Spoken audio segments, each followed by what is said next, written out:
Good evening. What you're about to witness is an unrehearsed, uncensored interview on the issue of birth control. It will be a free discussion of an adult topic, a topic that we feel merits public examination. My name is Mike Wallace. The cigarette is Philip Morris.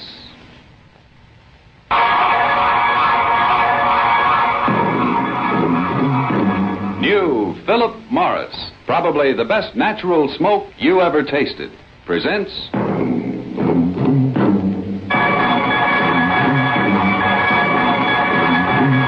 the Mike Wallace Interview. Tonight we go after the story of the woman who violated convention and bucked powerful opposition to lead the birth control movement in America. You see her behind me. She's Mrs. Margaret Sanger, who was thrown into jail 8 different times for her efforts.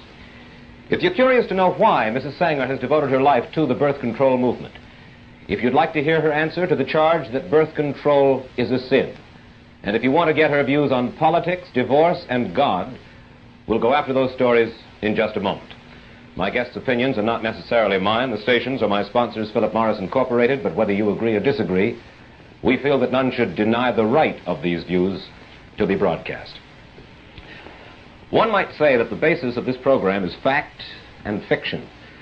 And using that yardstick, I'd like to apply it to something I usually talk about at this time, and that is this: Philip Morris cigarettes. Here's why I smoke them and enjoy them. Fact 1. Today's Philip Morris is no ordinary blend. It's a special blend of domestic and imported tobaccos. Opinion? My taste may be different from yours, but on this I think we can agree. This cigarette tastes natural. I think you'll like it. Fact 2. Today's Philip Morris is made of mild, lighter leaf tobaccos. Opinion?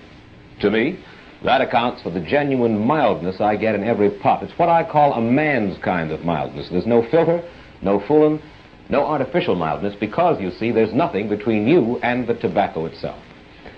And fact 3 is, of course, this box. Philip Morris was the first non-filter cigarette to come in a crush-proof box. Opinion? A cigarette that keeps better, smokes better.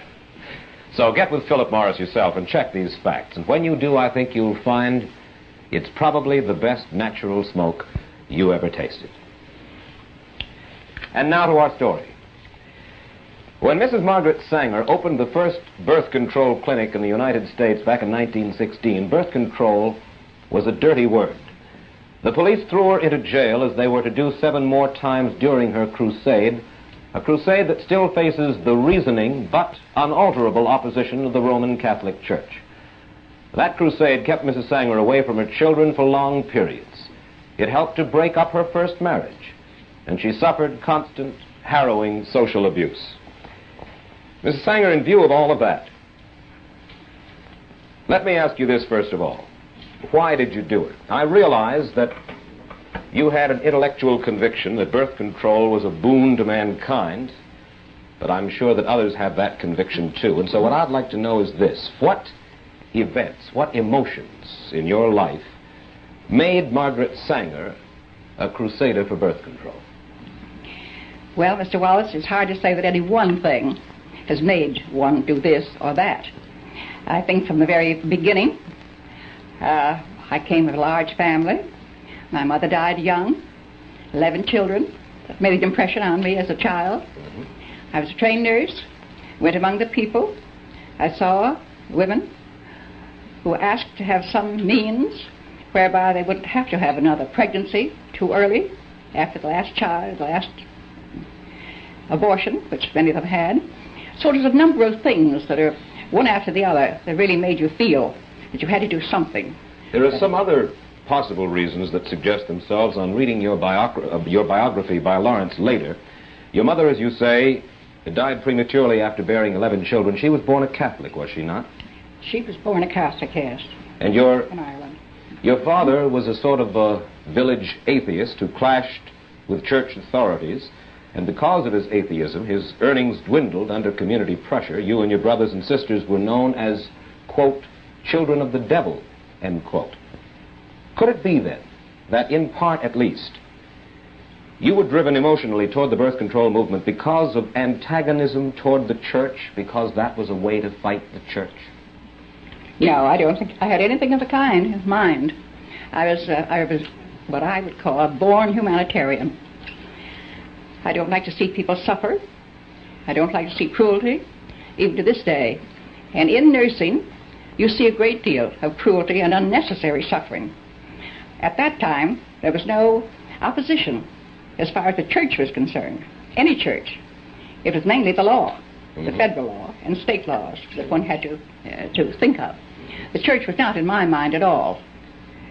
Well, in going after your motive, then, and I will press you just a little bit more about that and then get to the specifics of this evening, but in your motive, in the movement, is it possible that the movement itself, the feeling of wanting to do anything that you felt was important, that perhaps that moved you a good deal? Because the fact remains that you led a movement against overwhelming pressures that stemmed back for centuries, and in doing so, according to your autobiography, you even left your first husband. And you wrote this to a friend, Mrs. Sanger. You said, "Where is the man to give me what the movement gives in joy and interest and freedom?" Now, what was this joy, this freedom that you craved? Well, I don't remember that letter, who it was written, but I think that it was not a question of marriage at all. There was a certain satisfaction in doing something that was going to alleviate the sufferings of women in particular, and I was quite a feminist at the time. Obviously. And yes, and I naturally didn't want to see women take all the suffering of childbearing and of pregnancies. So it was a pleasure, in a sense, to think that you were striking at an archaic law, which it was.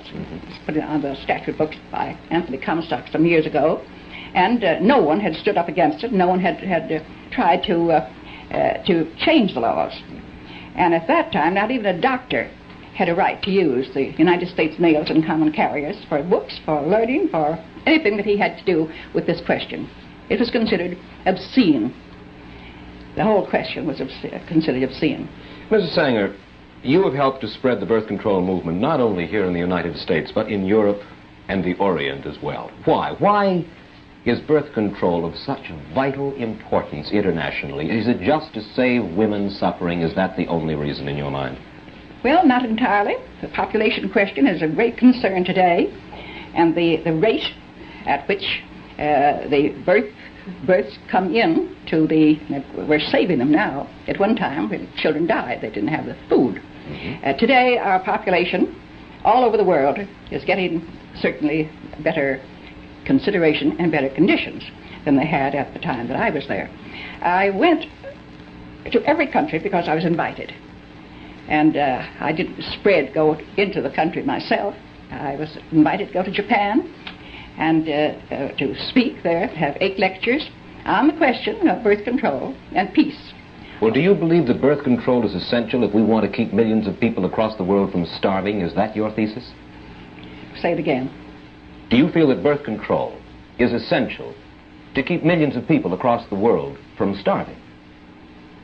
Well, I think that birth control, if you keep your population more or less static until you pick up your resources, certainly you'll prevent their starving. Well, what's more important, birth control or picking up the resources? Well, picking up the resources, there's just a limit to that, too. There's just so much. Take Japan. And she cannot feed. They've had the best experts come there when MacArthur was there. And the best experts say that they have 20 million more people than they can feed. She's got to be fed outside in some way. She's got to have that kind of help if she's going to keep from fighting. But certainly around the world there is potential agricultural land that is not being properly used now.